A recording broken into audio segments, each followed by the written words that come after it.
We know that Nmap scans top 1000 ports by default, right? But what are those ports? To know that, use this command. So as you can see, these ports are not from 1 to 1000 but top 1000 most important frequent ports. Okay, so like and subscribe for more.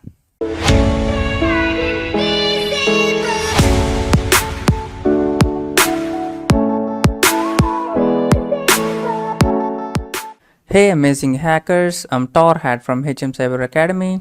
Previously we have seen what is SQL and introduction of SQL injection. So today we'll be looking at SQLBox, in which we'll be discussing and looking at some demonstrations on how do we access the database remotely and see contents of every file in the database. Okay, so make sure you connect to VPN, make sure you spawn this machine, make sure you have your notes ready, and make sure you have a new directory ready. Move to the directory and run this default scan, and this default scan would run on top 1000 frequently used TCP ports. Okay, so let's see the first task.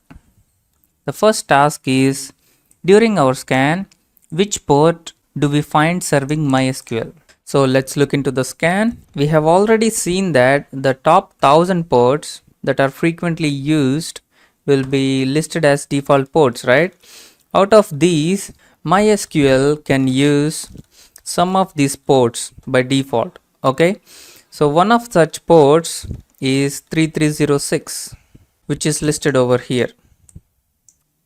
Okay, and if you Google the same thing, which port used by MySQL, so it's 3306, right? But you also have to know that it's not the only port that will be used. Okay, so SQL is used by different applications. So if you say default ports for SQL, you will have a list of ports that are not 3306, right? These ports are different. Okay, so SQL has different applications like MySQL, MariaDB, PostgreSQL, and so on. The port that we have is 3306 from here. Okay, so it tried to give the service version but it could not. Okay, but no problem. So it says MySQL. Okay, so let's try one more scan to see if it can retrieve any more information about this port. Okay, so in the meantime, let's go back and say 3306 and submit the answer. So what community developed MySQL version is the target running? So let's Google that. So one of them is already MySQL. Okay, so you have to say SQL version, and then you can see other than MySQL, the only one that is there is MariaDB.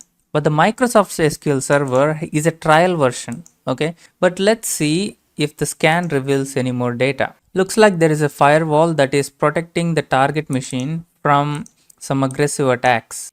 Let's try some basic scripts. Okay, so I have used simple scripts on this port. So the service is MySQL and the version is this one with MariaDB and some other data. Okay, so it already gave us a salt which it is using. How cool is that? So we can use this salt to exploit some more. Okay, so this one is MariaDB. So task 3, when using MySQL command line client, what switch do we use in order to specify a login username? So we need to have this MySQL command line tool that we can use. So currently we don't have it. So as usual, we will install it in a most modern way, which is this. It will ask for a MariaDB client automatically. Okay, so we don't need to know this.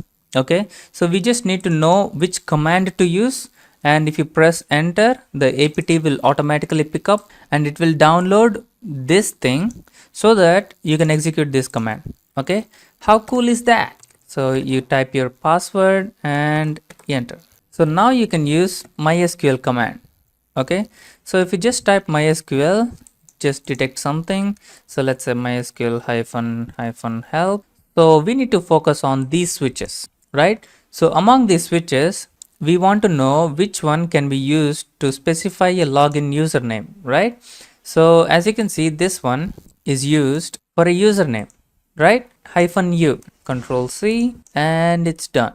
Which username allows us to log into this MariaDB instance without providing a password. So there are some default usernames that doesn't need password. Okay, so one of such user is root. You can also check that in Google. Okay, so all you have to do is default username without a password in MySQL. So it gives the user root. Okay, so localhost means if you're running the MySQL database in localhost, which mean in this machine, then you have to use localhost, or else you can just go with root. Okay, task 5. In SQL, what symbol can you use to specify within the query that we want to display everything inside the table? So we know that root can log in, right? So let's log in. So to use this, you have to say MySQL and -h to mention the host name and followed by username root. So if you scroll up to one of these options, you can see that this is the host name and this is the username. Okay, let's hit enter and boom, we got MariaDB shell. So we need to use a symbol that specify in the query everything inside the table, right? So we have already used such kind of queries. So okay, we haven't used it. Okay, so let's say this is the case and we want to use something like this in here, but we want to mention everything. Okay, so we say select everything, which means asterisk. Okay, so this is the wildcard for everything from users. Okay, this can be the shortest form of SQL query, which means in users table I want everything. Okay, so if this query is used here, okay, so instead of this, if we use tier 0, then this whole table will be dumped back to us. Okay, the asterisk is the symbol, right? So let's type asterisk and hit enter. So in SQL, what symbol do we need to end each query with? So just like shell, each query should be ended with a semicolon. If you want to type something, let's say show databases, and you follow that with semicolon, and you see a list of databases, right? So similarly, the semicolon is the symbol that we need to use to end each query. So let's see the next one. There are 3 databases in MySQL instance that are common across all MySQL instances. Okay, so there are 3 databases in MySQL. Okay, so these are the default databases that should be present in any MySQL database. What is the name of the 4th that's unique to this host? Okay, so to this host, the unique database is HackTheBox, which means HTB, right? So you have to mention HTB.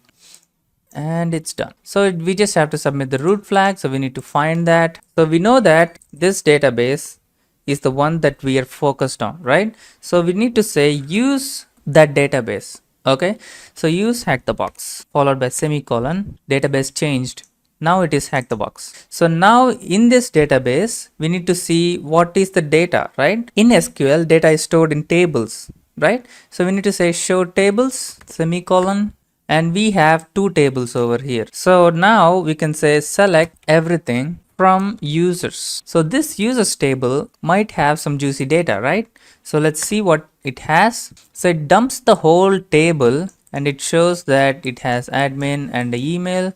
So basically this is username and email data, and we don't have any flag details, right? So we can use this to log into this database, but let's try to open this table and see what happens. Okay, so let's go up using up arrow and say config, and boom, we got the flag. So let's paste the flag and submit. And it's done. I hope you get it, and I'll see you guys in the next one.